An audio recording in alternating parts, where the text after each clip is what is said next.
Donald Trump is panicking as this war against Iran, which never had a plan, is spiraling out of control.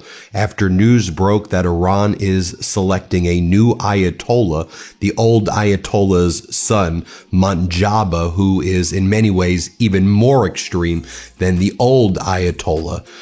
Donald Trump gave an 8-minute interview just now to Axios, where Donald Trump says it is unacceptable that Iran has selected the Ayatollah's son, Mojtaba, to be the Ayatollah. Donald Trump says that any selection of Iranians' new Ayatollah must be made by Donald Trump. Trump says they are wasting their time. Khamenei's son is a lightweight, Donald Trump says. I have to be involved in this appointment, just like I did with Delcy Rodriguez in Venezuela. And Khamenei's son is unacceptable to me. We want someone that will bring harmony and peace to Iran.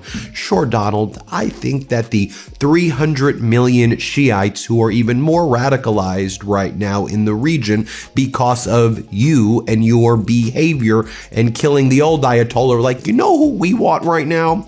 We want anyone who's picked by Donald Trump and Benjamin Netanyahu. I mean, do you realize that when you make statements like that, you're causing far more problems as well for the United States and other nations in that region? By the way, those other nations in the region still under attack by Iran. Explosions are now heard in Abu Dhabi in the United Arab Emirates amidst a new wave of ballistic missile and drone strikes. You have footage over here of 2 Iranian ballistic missiles slamming into Bahrain's petroleum company refinery. Here's footage showing the impact of the Iranian ballistic missiles in Bahrain amidst this new wave of Iranian drone and ballistic missile strikes. And you can see the several large fires at the Bahrainian petroleum company right there. Here's some additional footage showing Iranian ballistic missiles at high altitude over Jordan. In the past 12 hours or so, it's believed that Iran attacked the Azerbaijan airport as well. And another Ayatollah in Iran, one of their most senior clerics, Ayatollah Javadi Amoli, just declared that the nation was on the verge of a great test and urged the shedding of Zionist blood and the shedding of Trump's blood on state television, while Iran's foreign minister Arghichi has announced or has stated Iran is not agreeing to a ceasefire. Stop putting out false information. Iran is not entering into a ceasefire.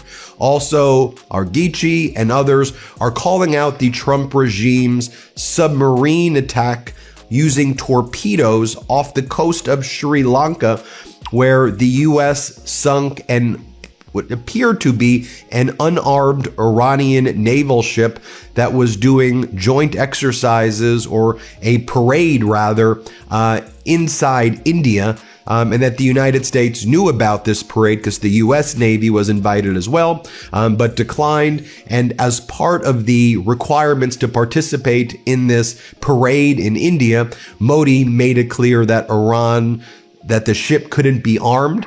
And then the U.S. struck that ship. It's called the Dena, killing potentially 100 people aboard that ship. And so lots of people, calling out the United States, for that. But the United States says that's fair target, when it comes to war.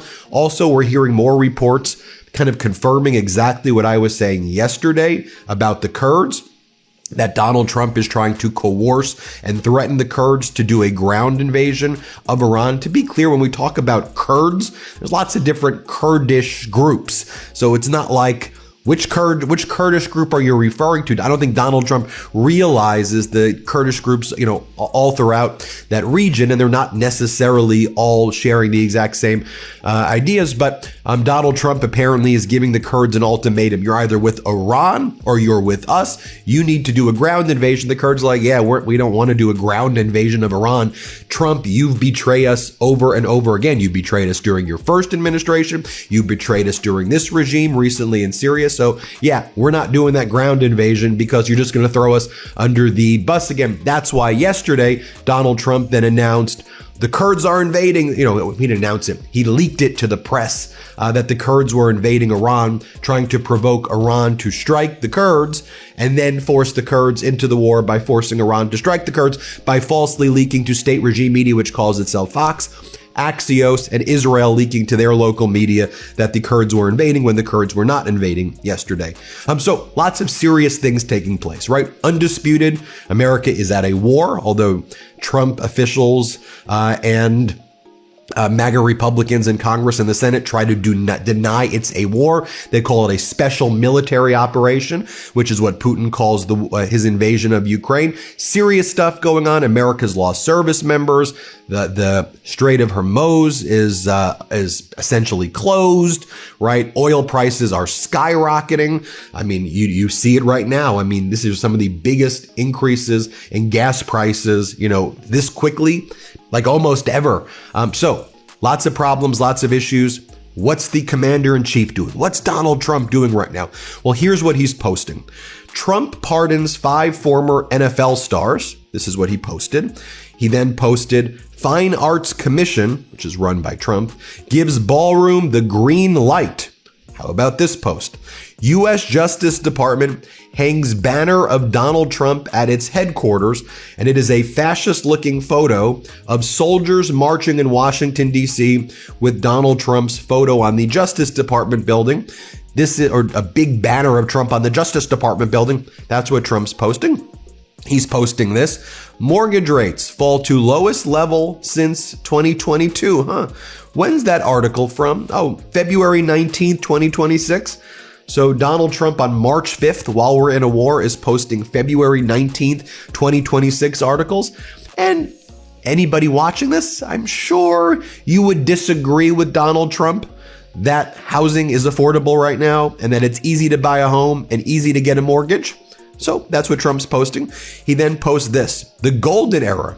Trump touts $18 trillion of investment, steel revival in North Georgia. Makes up a fake number, $18 trillion, which he claims he's getting from all of these countries. You think these countries are giving you $18 trillion? They're not. Also, I noticed this article, February 19th, 2026,